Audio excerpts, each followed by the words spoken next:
as one person, you know, the company, all the members, the executive team, everybody behind the scenes, that all comes together as one unit, right? And then we see you guys in the field. Amazing personalities, amazing talents, amazing characters, but at the end of the day, all those hundreds of thousands of people come into one unit, right? So there's the company and there's the field. And I'm just going to have a heart-to-heart, right? We're business partners, okay?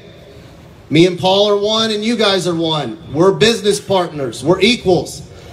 And sometimes equals, partners, they need to address some situations. They need to talk about things. You talk about the good, you talk about the ugly. You don't focus on the ugly. You talk about it, you find a solution, you get over it, and you go on to more good. I'm here to tell you guys tonight, this company just grew by another $100 million. Because of you. Because of you. But I'm also telling you tonight, this company will not grow $100 million this year if you guys are not in the game.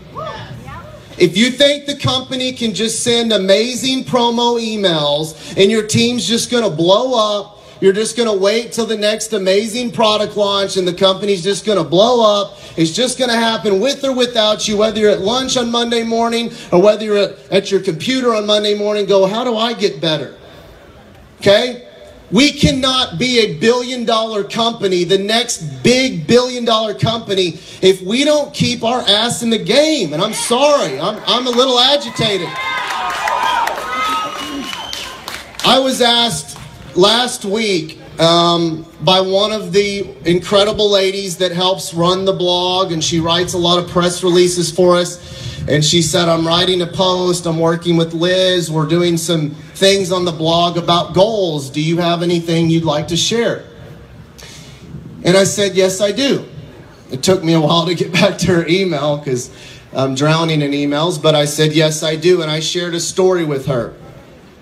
And I said, about 16 years ago when I got into this business, I was young, I was broke, and I didn't have a lot of confidence because when you're broke, you don't have a lot of confidence, right? Yep. I had belief in myself, but I was not in a good space, and I got invited to a room full of entrepreneurs. There's probably, I think, I don't know, 16, 10, 20, something like that. And there was an individual in that living room, and he had created financial freedom from zero to hero. The real deal, the real McCoy, not some motivational BS. He gave us all a journal. And he said, before you write on this journal, I want each of you to open up the left cover. On the inside of that cover, I want you to write down your goals and dreams. He said, my life is a mirror image of the goals and dreams that I have pictured for myself and my family. He said, I want you to close your eyes and I want you to think about the next 12 months and the next 5 years. I do not want you to try to control your thoughts. He said, whatever comes into your mind is your natural emotional want. Let it happen. Do not dare tell yourself that's too big or that's too audacious. Okay, he said, just let them run. Everybody close their eyes. I closed my eyes. I'm the youngest person in the room. I'm already intimidated. Everybody's older. They've already done pretty well in business. And here comes my thoughts. That day, I wrote down anything and anything that I wanted to happen for my family and for my life. International houses, vacation homes, crazy stuff, not so crazy stuff. It was all out there, right? I did what the guy told me to do. That day, I don't think I honestly believe that any one of those things would have happened. I don't know. I mean, for me to think of some of that stuff that's written down while I'm young, broke, and in a bad confidence, I'm not confident, I'm in a bad emotional space, and for these things to come to true. And about a year ago, I was going to a local in Dallas, I believe, and I pulled out this very journal because I was trying to remember some notes that I wrote down years ago. Paul, I'm sorry, I'm rambling. And I opened up this very journal. Everything on there but two things had come true. Everything. And the only two things that hadn't I have the financial means to do. And I say that very humbly. I'm not trying to toot my own horn. But what I am trying to say is whether that day of me writing down what I wanted in life was the golden ticket, I don't know. Was it answered prayers? Yes. Was it good luck? Yes. Was it a lot of hard work? But I have never woke up a day in my life where I did not want to fight for more. It's not more money that I want, it's just more. If I can run 5 miles, I want to run it in 4:30. I want to run it in 4:20. And he's the only other person in life that I've met the exact same way. We're not here because we want more money. We're not here chasing a bigger dollar sign on the company. We're here to freaking win. And what I do know, speaking partner to partner, is we cannot do it without you. We need you. We need you at 100% if you want to be there. This is that moment tonight for you that was 16 years ago for me. Go home tonight, write down whatever it is you want to write, and go after it passionately, emotionally. And don't BS it. Don't talk about it, be about it, okay? We need all 200Ks, all 80Ks. We need everybody on the field. We cannot be the world's fastest growing company if half the people are out having margaritas on Monday. We can't do that. We and you have sacrificed a lot to get us here. We all know that. But what I do know now is that if you sacrifice things now, you will never have to sacrifice ever again.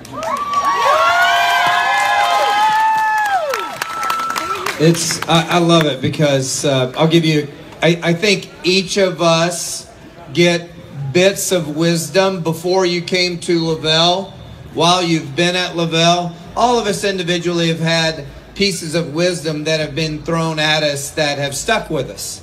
And so as he shares that, I was always told, Paul, if you have the pictures of the things you want your future to be, always have them in front of you when you're on the phone with the person that you want to grow with you.